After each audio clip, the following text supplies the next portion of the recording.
كثيرا كثيرا. أما بعد فأعوذ بالله من الشيطان الرجيم. بسم الله الرحمن الرحيم.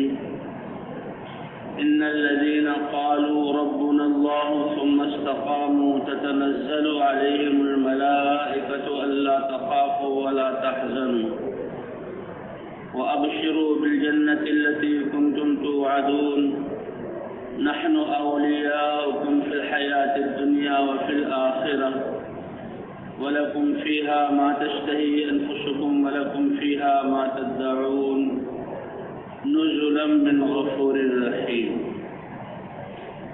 وقال تعالى تبارك الذي بيده الملك وهو على كل شيء قدير الذي خلق الموت والحياة ليبلوكم أيكم أحسن عملا. صدق الله العظيم. وقال رسول الله صلى الله عليه وسلم لا يؤمن أحدكم حتى يكون هواه تبعا لما جئت به. وقال عليه الصلاة والسلام الكيس من دان نفسه وعمل لما بعد الموت والعاجز من أتبع نفسه هواها وتمنى على الله. وقال النبي صلى الله عليه وسلم أيها الناس إن الله سبحانه وتعالى يقول مروا بالمعروف وانهوا عن المنكر قبل أن تدعوا فلا أجيب لكم وتسألوني فلا أعطيكم وتستنصروني فلا أنصركم أو كما قال النبي صلى الله عليه وسلم. میرے محترم دوستوں، بزرگوں اور بھائیوں، اللہ نے اس انسان کو دنیا میں بہت تھوڑے عرصے کے لیے بھیجا ہے اور یہ زندگی اللہ کی امانت ہے، اور جو کچھ اس کے پاس انسان کے پاس ہے، اس کا جسم کے اندر کے اعضاء اور صلاحیتیں اور استعداد اور قوت، اور جو کچھ انسان کے جسم کے باہر ہے انسان کے پاس مادی شکلوں میں سے، یہ اللہ کی امانت ہے اور اللہ نے بہت تھوڑے عرصے کے لیے انسان کو دیا ہے. اصل انسان کا ٹھکانہ آخرت ہے، اور آخرت کی زندگی ہمیشہ ہمیشہ کی ہے، کبھی ختم نہ ہونے والی، ایک لامحدود اور کبھی ختم نہ ہونے والی زندگی کی تیاری کے لیے بہت تھوڑے عرصے کے لیے اللہ نے دنیا میں بھیجا ہے. یہ اللہ کی کرم نوازی ہے، اللہ کا احسان ہے. اللہ اپنے خزانوں سے انسان کو ہمیشہ کے لیے نوازنا چاہتے ہیں. تھوڑی سی زندگی دی عمل کے لیے، اور ہمیشہ کی زندگی اللہ نے بنائی ہے اپنی نعمتوں سے نوازنے کے لیے. اور دنیا میں یہ زندگی جو دی ہے ایک سرمایہ بنانے کے لیے کہ انسان حقیقت کو پہچان کر حق پر رہے. ان الذین قالوا ربنا اللہ، بے شک وہ لوگ جنہوں نے کہا ہمارا رب تو اللہ ہے. عربی میں رب کہتے ہیں عدم سے وجود دینے والی ذات، اور جب وجود ملا بہت ناتواں اور کمزور کیفیت پر، تو کمال تک پہنچانے کے لیے جس چیز کی حاجت ہو، جہاں پر حاجت ہو، جتنی مقدار میں حاجت ہو اور جب حاجت ہو وہ پہنچانا، تو اللہ رب وہ ہے جو ان سارے کاموں کو کرے. تو وہ لوگ جنہوں نے کہا کہ ہمارا رب اللہ ہے، دل سے اس کا یقین بھی کیا، ثم استقاموا، پھر اسی پر جمے رہے اور اسی پر مستقیم رہے، سیدھے رہے. حالات آتے ہیں، ہر حال میں انسان کے دل جیسے زبان کے بولے ربنا اللہ، تو اسی طرح دل کا یقین بھی ہو کہ حالات بھیجنے والے اور بنانے والے اللہ ہیں. تو یہی مقصود ہے.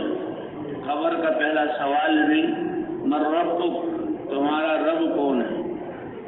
حضور صلی اللہ علیہ وسلم نے فرمایا انسان جب اس کا انتقال ہو جاتا ہے لوگ اور رشتہ دار دوست و احباب اس کو نہلاتے ہیں، کفن پہناتے ہیں، نماز جنازہ پڑھتے ہیں، قبر میں دفن کرتے ہیں اور مٹی ڈال کر دعا کر کے واپس ہو رہے ہوتے ہیں تو وہ ابھی ان جانے والوں کے قدموں کی آہٹ کو سن رہا ہوتا ہے کہ دو فرشتے منکر اور نکیر ایک بہت خوفناک شکل میں اس کی قبر میں آ جاتے ہیں اور اس کو بٹھاتے ہیں. اس لیے کہتے ہیں لحد اتنی بنائی جاتی ہے کہ جس میں انسان بیٹھ سکے اور اس سے سوال کرتے ہیں اور پہلا سوال یہ ہے من ربک، تمہارا رب کون ہے؟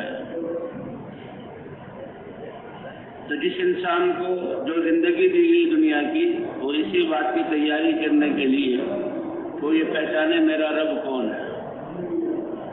یہ کلمہ ایمان لا الہ الا اللہ، یہ اللہ نے جو مسلمان کو کلمہ عطا کیا ہے یہ کلمہ اللہ کی معرفت کراتا ہے اور یہ کلمہ ہی بتاتا ہے کہ اللہ عبادت کے لائق اللہ ہی ہے اور رب بھی اللہ ہی ہے، پیدا کرنے والے بھی اور پیدا کر کے پرورش کرنے والے، نشو و نما کرنے والے، کمال تک پہنچانے والے اور ایک ایک حاجت کو جاننے والے وہ اللہ ہے.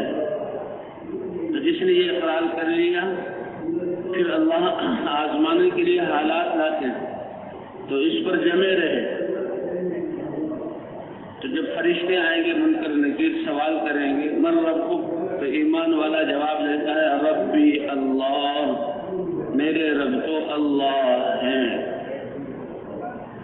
تو بس اسی زبان کے بول کو دل تک پہنچانے کے لیے، یقین بنانے کے لیے اللہ نے یہ زندگی دی. حضرات انبیاء کرام اسی کلمے کی دعوت لے کر آتے تھے. یا قوم اعبدوا اللہ ما لکم من الہ غیرہ، اے میری قوم. حضرات انبیاء کرام قوم کے ساتھ اپنائیت ظاہر کرتے تھے اور ان کے دلوں میں انسانیت کی اور اپنی قوموں اور امتوں کی ہمدردی اور شفقت. اور پھر ایک بہت بڑا پیغام، اے میری قوم اللہ کی عبادت کرو، ما لکم من الہ غیرہ، اللہ کے علاوہ کوئی عبادت کے لائق نہیں. تو جو دعوت دے کر آ رہے ہیں یہ کلمہ سب سے بڑا کلمہ ہے، اس کو کلمہ ایمان کہا جاتا ہے. یہ کلمہ معرفت ہے، اس کے ذریعے سے اللہ کی پہچان کرائی جاتی ہے اور اس کلمے کی ابتدا لا الہ الا اللہ. چیزوں کا تعارف کرانے کے لیے انسان مثبت جملے لاتا ہے، یہ فلاں چیز ہے، فلاں نے بنائی ہے، اس کا یہ فائدہ ہے اور اس کو اس طرح استعمال کیا جاتا ہے. یہ ایک حقیر سی مخلوق اور دنیا ہے اور چیزیں ہیں، اس کا تعارف مثبت جملوں سے. لیکن اللہ کا تعارف اور اللہ کے معرفت والا کلمہ جو حضرات انبیاء کرام لے کر آئے، سب سے بڑے علم والا کلمہ، اس کی ابتدا کائنات کی ساری چیزوں سے الہ ہونے کی نفی، لا الہ، کوئی چیز بھی انسان کا معبود بنے اور اس کی طرف جھکا جائے ہو نہیں سکتا الا اللہ، پھر اللہ کی ذات کا اس بات. دو اہل کتاب میں سے ان کے علماء حضور صلی اللہ علیہ وسلم کی خدمت میں حاضر ہوئے اور عرض کیا آپ دعویٰ کر رہے ہیں اللہ کے رسول ہیں اور آپ پر جو کتاب نازل قرآن وہ اللہ کی کتاب ہے، تو آپ ہمیں بتائیں کہ کائنات میں سب سے بڑی گواہی کیا ہے، کسی چیز کی ہونے کی گواہی. انسان جو دیکھتا ہے گواہی کیا ہے، جو واقعہ ہوا ہے اس کو دیکھ کر اس کو بتلانا. تو اللہ کے رسول صلی اللہ علیہ وسلم خاموش رہے. آپ صلی اللہ علیہ وسلم کی سنت یہی تھی، اگر علم ہوتا تو فوراً بتا دیتے کہ پہلے سے اللہ نے وحی کے ذریعے علم دیا ہوا ہے، اور اگر علم نہ ہوتا تو انتظار کرتے. اتنے میں جبرائیل علیہ السلام وحی لے کر آ گئے اور اللہ کا کلام نازل ہوا اور اللہ نے بتلایا کہ آپ ان سے کہہ دیں گواہی سب سے بڑی کون سی ہے، شہید اللہ انہ لا الہ الا ہو. سب سے پہلے تو اللہ گواہی دیتے ہیں، یہ کلمہ جو ہمیں پڑھتے ہیں، ہمیں جو کلمہ ایمان لا الہ الا اللہ ملا ہے، جس کی ہم دعوت دے رہے ہیں، اور مسلمانوں کی زبان اس کلمے سے بہت مانوس ہے، اسی پر چاہیے کہ مسلمان کا انتقال ہو، آخرت کی طرف منتقل ہو، اور قیامت کے دن جب اٹھیں گے تو پھر بھی ان کی زبان پر لا الہ الا اللہ ہوگا کہ اللہ نے گواہی دی، شہد اللہ انہ لا الہ الا ہو والملائکہ، سارے ملائکہ کیونکہ سب نور سے بنے ہوئے، اللہ کی طاعت میں اللہ کی ذات پر ایمان رکھنے والے، چاہے وہ عرش کو اٹھانے والے فرشتے ہوں، چاہے 4 مقرب فرشتے ہوں، چاہے 7 آسمان جو فرشتوں سے بھرے ہوئے وہ ہوں، چاہے بارش کے ساتھ اترنے والے فرشتے، اور چاہے ہواؤں اور پانی اور بادلوں اور پہاڑوں پر مقرر فرشتے، اور انسانوں کی جو رزق پہنچانے والے فرشتے، سب کے سب اللہ فرما رہے ہیں، اللہ نے گواہی دی اور سارے فرشتوں نے گواہی دی، وہ العلم اور علم والوں نے، علماء فرماتے ہیں اس میں اللہ نے اللہ والے علم کی، علم والے علماء کو اللہ نے شامل کیا، یہ ان کی فضیلت ہے کہ اس آیت میں، اس سوال پر جو آیت اتری اور اس آیت میں اللہ نے اپنا ذکر کیا اور سارے فرشتوں کا ذکر کیا اور علماء کا ذکر کیا، وہ العلم قائما بالقسط لا الہ الا هو العزیز الحکیم، کیونکہ وہ اہل کتاب تھے، وہ ایک آسمانی کتاب پر ایمان والے اور اس کے عالم تھے، فوراً بس بات پوری ہو گئی، دل مطمئن ہو گیا، اٹھے اور حضرت محمد صلی اللہ علیہ وسلم کے ہاتھوں کو چوما اور اسی وقت اسلام میں داخل ہو گئے، اسی وقت اسلام میں داخل ہو گئے۔ تو یہ کلمہ ہے جس سے مسلمان کی زندگی کی ابتدا ہوتی ہے، یہ وہ کلمہ ہے جو حضرات انبیاء کرام اپنی قوموں کی اصلاح و ہدایت کے لیے لے کر آتے ہیں، یہ وہ کلمہ ہے جس سے اللہ کی معرفت کراتے ہیں، اور ایمان ہی بنیاد ہے، ایمان ہے تو اعمال کا اعتبار ہے، اگر ایمان نہیں تو کوئی عمل پھر اس کا اعتبار نہیں، بنیاد ایمان ہے۔ تو یہ کلمہ ایمان ہے، یہ کلمہ یقین ہے، یہ کلمہ معرفت ہے، یہ کلمہ تقویٰ ہے، اسی ایمان کی بنیاد پر انسان کی زندگی پاکیزہ ہوتی ہے، اللہ پاک ہے، اور اللہ نے ایمان والوں کو یہ پاکیزہ کلمہ طیبہ لا الہ الا اللہ دیا، اور اللہ نے جو جنت بنائی ہے انسانوں کے لیے وہ پاکیزہ جگہ ہے، اس لیے جو اپنے آپ کو پاک بنا لے گا وہ جنت میں داخل ہوگا۔ قد افلح من زکاہا وقد خاب من دساہا، جس نے اپنے آپ کو پاکیزہ بنا لیا، دل کو مخلوقات کے یقین سے پاک کر لیا، کیونکہ مخلوق کا یقین یہ ایک سیاہی ہے، مخلوق کا یقین یہ ایک جہالت ہے، مخلوق کا یقین یہ ایک بدبو ہے، جی ہاں۔ تو جس نے اپنے دل کو پاکیزہ اور منور بنا لیا، اللہ کی ذات پر یقین کہ اللہ کے علاوہ کوئی عبادت کے لائق نہیں، اللہ وہ ہے جو ہر چیز پر قادر ہے، سب کچھ کرنے والا ہے، تو یہ یقین اس سے دل بھی پاک ہوتا ہے اور روح بھی پاک ہوتی ہے۔